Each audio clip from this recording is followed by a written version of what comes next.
Welcome to Community Connections with Children's Services Council of St. Lucie County. I'm just one of your hosts, Sean Boyle, and with me is Ashley Mock. And welcome to the half-hour radio program that airs every Sunday on 104.5 The Flame at 10 a.m., our wonderful partner, but also because of our great friends at the WLX studio from St. Lucie Public Schools. We are also a monthly television program on their station, which we're very excited about. We're glad to be back in the studio, too, because it was a long break. This is the first studio we're allowed back into, Yes. which we think is COVID-related, but maybe not. Who knows? So, real quickly, what we do with our time together is talk about resources and ways for people to get involved regarding children and families in our community. Now, we at the Children's Services Council, Ashley and I, and the rest of the team, including the board, we are not radio show and or television show host professionals. Clearly, you've determined that already. But what we do at the Children's Services Council is 5 things for our community. And those 5 things are: 1, make sure every baby's a healthy baby.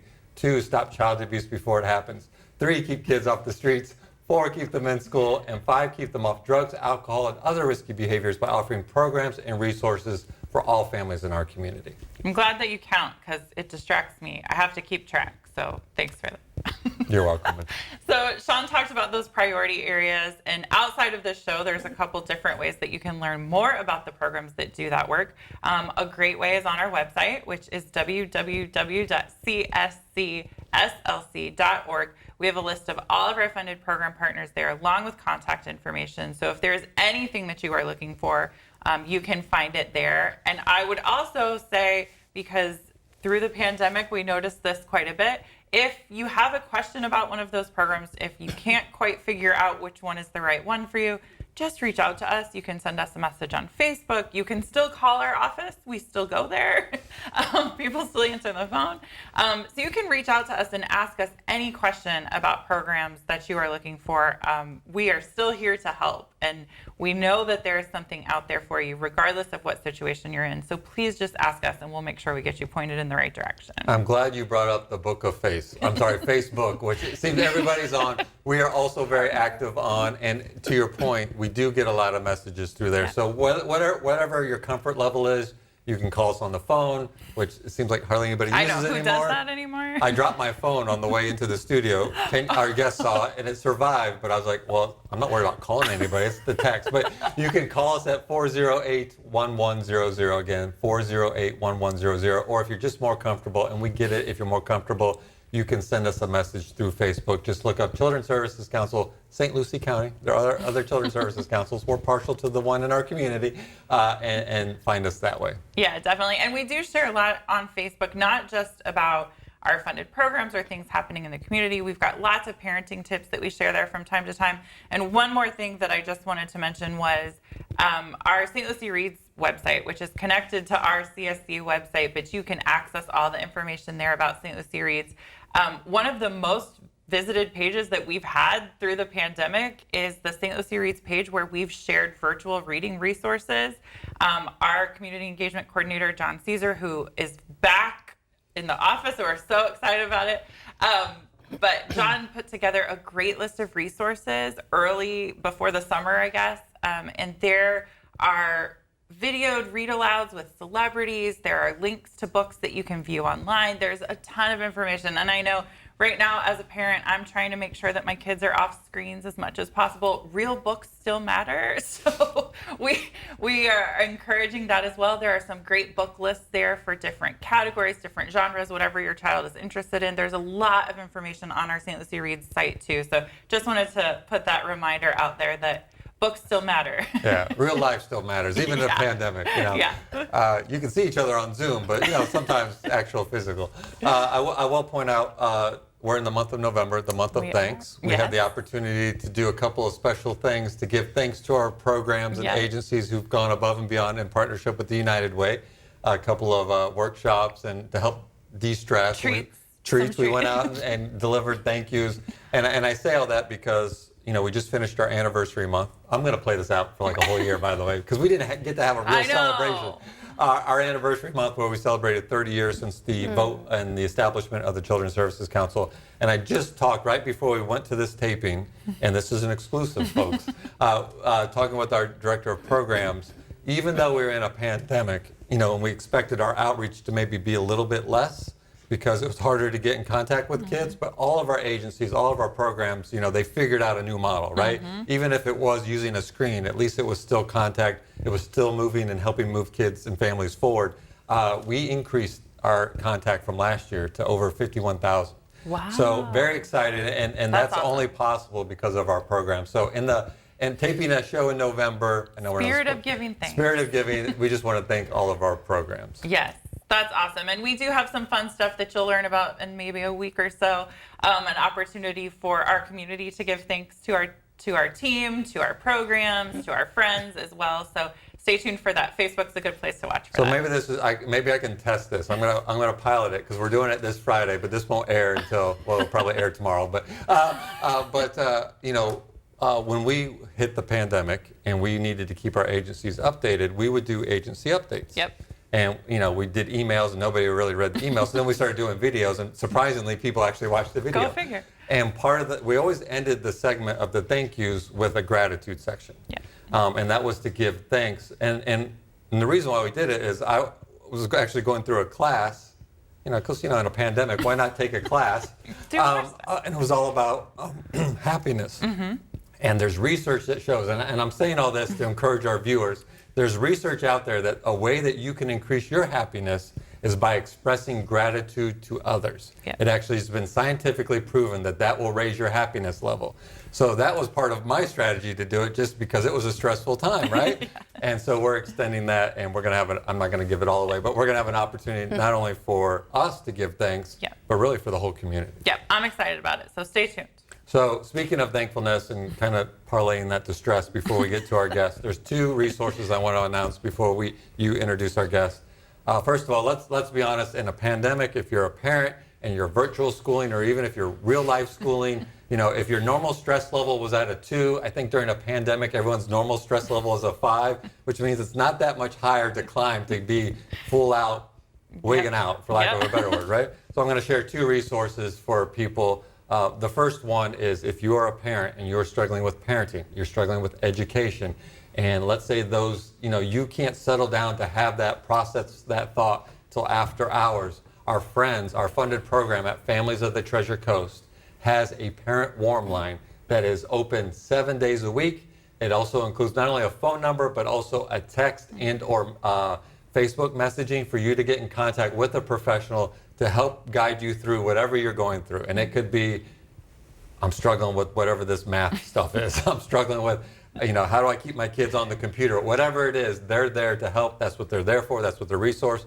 They are the parenting professionals. We know people that have used them, and they've come through for them big time. So that number is 302-3147. Again, 302-3147. But if you're on Facebook, and everybody is, look up Families of the Treasure Coast, and you can connect with them directly through there as well. It is a really cool idea, and it's something that you and I talked about having in the community for a long time. But the thing I really love about it is that they have really structured the people that respond to those messages based on the questions that are being asked to them. So they were getting a lot of questions about math homework, because that's a struggle for a lot of people. And so they brought in a math tutor. So they've got somebody who can knowledgeably answer those questions. And I think that's really cool. They've really responded well to the questions that have been asked. And then one more resource before we pivot to our guest, who's waiting anxiously. She's like, I can't wait. Is one of our, I think one of the programs that we most commonly refer. So if you are going through a crisis, and the crisis is really defined by you. So the crisis might be, my kid is driving me crazy, I need help. The crisis may be, I don't know if I can make my rent payment. There is a resource in our community. They respond within 24 hours. They know the full network of resources that are available to help navigate and walk you through. It's not just like, here's a number, good luck. They will walk you through it. And it's our good friends at Hibiscus Children's Center supporting families in crisis, Yeah. Will and Jackie and that entire team. But if you are going through a crisis, take this number down. And again, the point of the show is to help you, but also for you to be able to help your loved ones. So write this number down, even if you don't think you're going to go through a crisis. Our friends at Supporting Families in Crisis, that number is 772-340-5044. Again, 344-5044. Great program. Yep. All right, so are you ready to introduce our guest? I'm ready. So I am really excited about our guest. And I think if you've been watching or listening to our show, you might know why November is exciting for us, for my family in particular. So Sean talked about November being the month that we give thanks, but November is also National Adoption Month. And if you have followed along for a little bit, you know why that's important to me and my family. But we're really excited to talk a little bit about that today. And we actually have someone very special to me with us to talk about that. In our community, we have a network of programs that work to help families adopt children from foster care, private adoptions, whatever it is that you're looking for.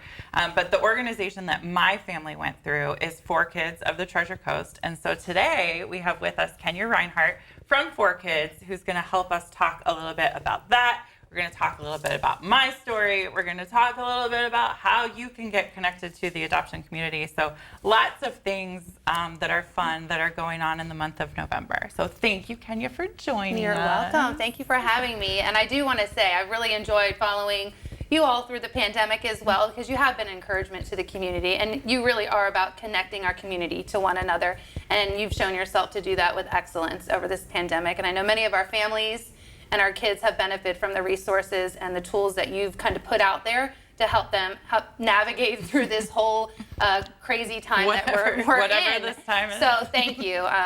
We know that there's a place to direct them. If we don't have an answer, that we know that we can really collaborate as a community to work together to help the children and families in our community get through these times. So thank you. Thank you. That was very nice of you. You're quickly becoming our favorite guest. Well, thank you. So Ashley, to tell this story, let me start, and then I'm just going to turn it over to you two. And I say that because I think people just need to realize that there are lots and lots of children that need permanent homes, and a lot of these children come to need permanent homes through no fault of their own. That might be through the Department of Children and Families where there was abuse or neglect. And I share this because I have experience doing these investigations. There may be abuse and neglect that, again, no fault of the child. And the Department of Children and Family works very hard to see if they could reunify that family. But unfortunately, there are some families that aren't reunified. So there's a whole bunch of children across our whole community, St. Lucie County, all 4 counties, that need permanent homes. And I'm glad that you brought up the piece about reunification, because that is a big part of what 4Kids does in the community. It's a big part of what foster parents do in the community. Getting those children back to their biological family is always the first goal. And when that doesn't work, when that can't happen, adoption is kind of the second step. And so I hate when people have the conversation about adoption and they immediately think that these kids have been taken away from their family for any kind of negative reason. That there is a purpose behind the way that it works. There's a purpose behind the way that it happens, and every effort is made to make sure those children stay in their family first. When that can't happen, there are organizations like 4Kids that come alongside those children, that come alongside the families that have space in their home for them. And that's what we want to talk about today. We want to talk about that process. So, Kenya, I know there's like it's kind of a spider web of... It is a spider web, but really ultimately for us, we're propelled by this vision, a home for every child. Yeah. So for children in our community, it's a journey home. And so for some children that are, in crisis situations, there's different ways that we approach that child's journey home. And that can be through foster care, but that can also lead to a journey to adoption and to a forever family. So 4Kids is here to walk alongside children and families throughout all those processes, all those roads. They go in different directions, but we are there to help come alongside them in whatever path that child needs to take, and help support them, help train their families, help provide resources and therapeutic services for the children and families so that they can have a healthy journey home. And that's really what we're about, helping children on their journey home.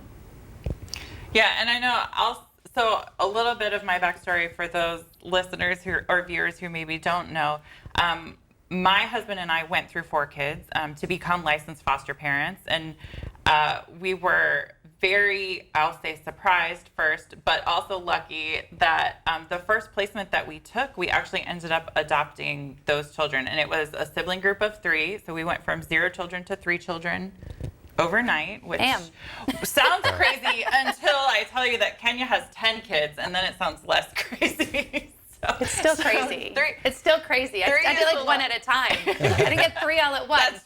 That's true. But, we were very blessed. And I think one of the things, when people said to us, or it sounds crazy to say that you took 3 children in all at once, I think the thing that made it easier for us is that 4 kids was right next to us every step of the way. I think they brought us dinners, they called to check in, they came to visit the kids, they asked if we needed breaks. There was just, I think for us, it was helpful. We have a great support system. We have a lot of family and friends that were with us, but to have people who were also knowledgeable about some of the trauma that our kids were experiencing, some of the trauma that we were experiencing at the same time, it was really helpful to have an organization with professionals that were able to say, here's what we can do for you right now. Yeah, because we know that this is a very isolating journey for families and for the children. It's a very unique situation that they're in. Not everybody understands what they're talking about. They don't necessarily speak the same language as this family who's dealing with a child who is experiencing maybe insecurities, fears, anxiety, loss, grief. So yes, it is important to have that, circle of people wrap around you, but it is important for us to also be able to help connect our families to a bigger community of people who are experienced with trauma, who are experienced with grief, who are experienced with all these things. And it's a wonderful way for us to, 4 Kids is just a tool and a resource. Our community, our churches, our businesses, everybody here together collectively is what 4 Kids is about. We are not the answer. It is everybody else coming together so that we can come alongside that child, those children, and that family during this journey season. You may be the way you articulated that, the fact that it's all of us working together, you should come work for us. Everyone. I was going to say, I think one of the reasons that maybe I was drawn to 4 Kids is because that's what we believe at Children's Services Council. It's not us. We're not the ones who are we're just the conduit. I mean, and I'm excited because, yes, adoption, this is National Adoption Month. And sadly, we have children that need forever families. That is a reality. That's a reality that's always going to be there. And I want to see that less. So 4 Kids is here. We're here to come alongside to learn about our community, to see what our community really needs. We don't want to provide resources and tools to our community that they don't need. So really coming in and understanding the children and families in our community is very important. We're not the same as Palm Beach. We're not the same as Broward County. So we really have to have an understanding of our community as a whole so that we can be there alongside you to help you. What are your needs? Building relationships within our communities. We can have our differences, but we can also come together for one purpose, one good, and it's to help these children because they're our future. We have to get them now. Prevention, preservation. There's a wonderful initiative happening at 4 Kids called Care Portal that we get to be a bridge between the faith-based community and our child welfare system so that we can meet those families, we can meet those children before a crisis gets worse and they enter foster care. So there's great things happening at 4 Kids, but the reality is, yes, we are going to have children that are coming into care, that reunification is not possible, and now we have 500,000 children in foster care waiting to be adopted in our country. We were on a call yesterday, one of our subcommittees here in St. Lucie County, and we have 33 children right now waiting to be adopted in the Treasure Coast. There you go. We can let that sit. And so there's so many people out there, and it's not, it's not a place of malice, it's ignorance. We don't know, and ignorance is okay sometimes. But when we know, what can we do? What actions can we take to help these kids find that forever? Well, every child needs to belong to a family. And I will say too, and you both know this about my personal story, we said no to foster care for a long time. And it just, I didn't feel right about it. I didn't think it was the right path for us, but it kept coming back and it kept getting put in front of us. And finally I said to my husband, I think this is what we're supposed to do.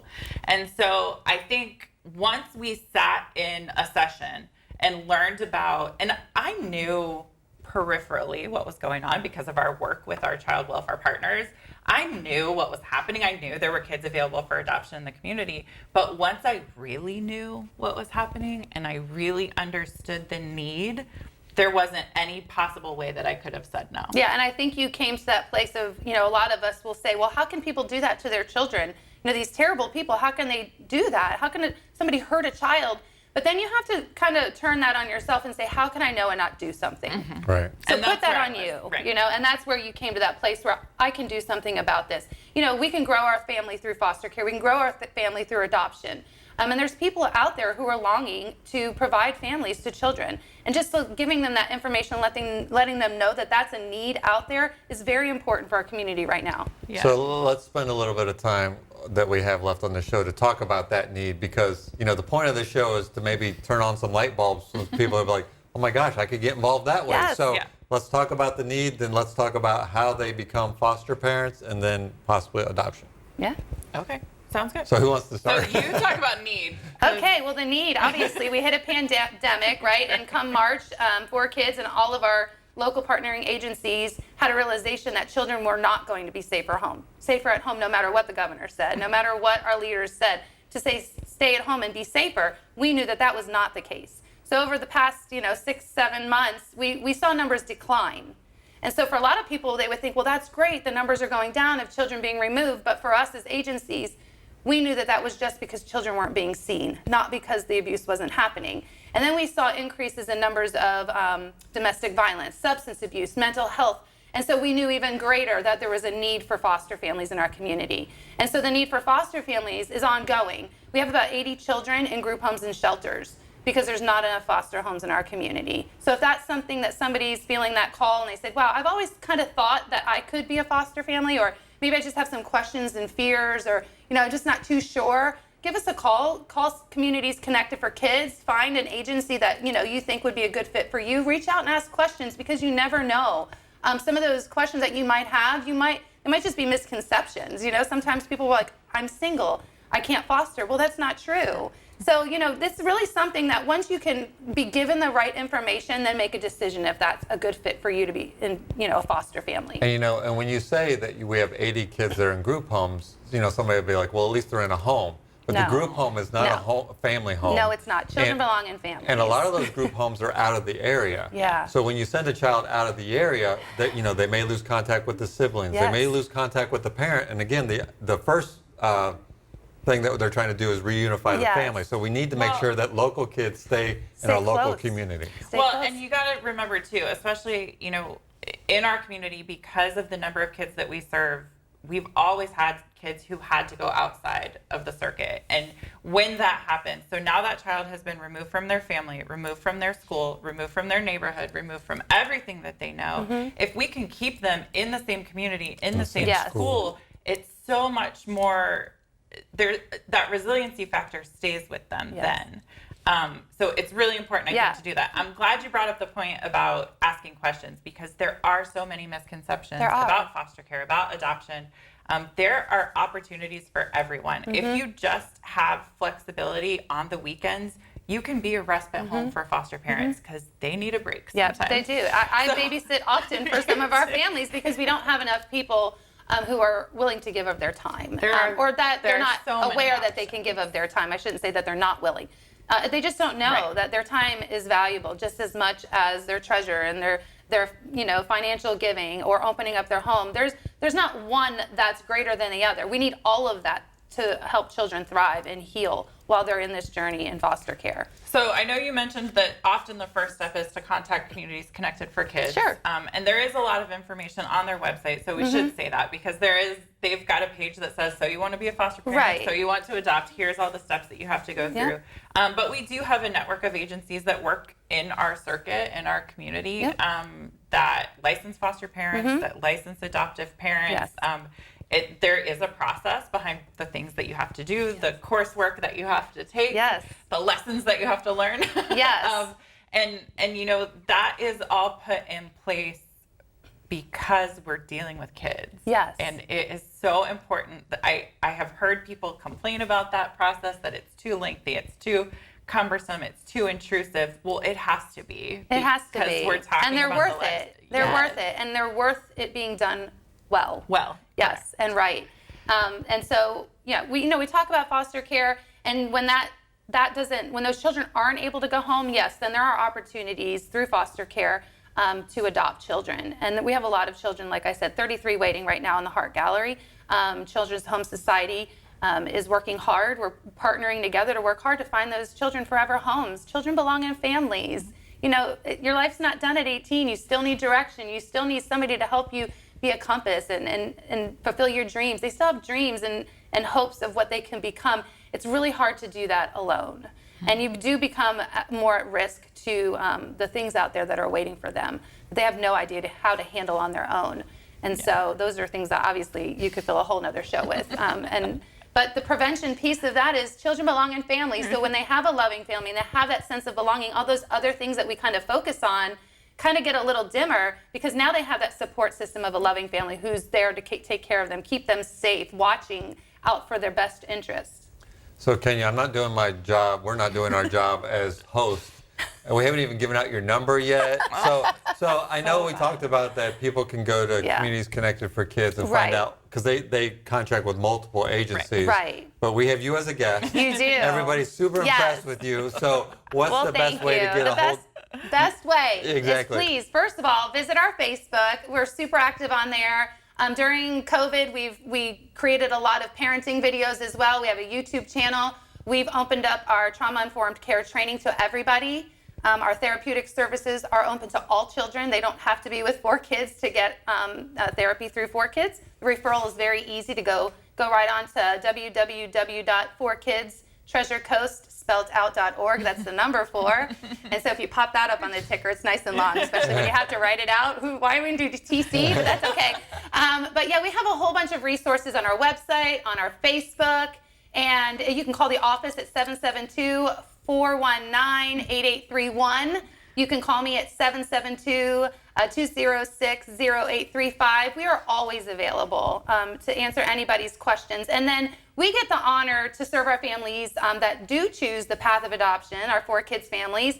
They're forever families. So Ashley and the kid family cannot get rid of us. So we serve our families for the life of that child, the life of that family. And we have many children that, you know, whether they were adopted 10, 15 years ago through 4 Kids, if they still need services, they're always invited. They're always invited in to be a part, because their story's not over. You know, there's so many things that happen in their life in the future. Adoption doesn't fix everything. I wouldn't expect anything less based on how you described 4 Kids about being all part of the community, and we're a reflection of the community. So it totally doesn't surprise me to hear you say that you stay with them for the forever life. And I know that's so important for not only foster families, but adoptive families as well. So real quick, we've got about a minute left. 4 Kids, contact them if you're interested. And this is a call, right? I mean, Kenya's a great guest, don't get me wrong, and we should figure out a way for her to come on to talk about other things. But this is, don't kid yourself, it's National Adoption Month, and this is a call. It is a call. We need families, if you find it in your heart, to either adopt or foster. And again, you know, this is like, you know, it takes special people, but we have special people in our community. We have one sitting right with us right now. But it all starts with a simple call to 4 Kids at 419-8831, or you can go to their website, which is 4 Kids Treasure Coast. Treasure Coast. Thank you. It's on the screen. The number 4 Treasure Coast spelled out. Yes. I'll start over for our radio show. 4kidstreasurecoast.org. Be part of the solution. Be part of the community. We know that we have a very compassionate community. What does unify us in this crazy world is kids and the importance of family, and that can start with a simple phone call or jump on their website. You got it. Awesome. Thank you for coming on. We greatly appreciate it. Thank you for having me. Thank you. We're out of time. A reminder, it's our children, our community, our future. Now more than ever, we're all in this together. We'll see you next time.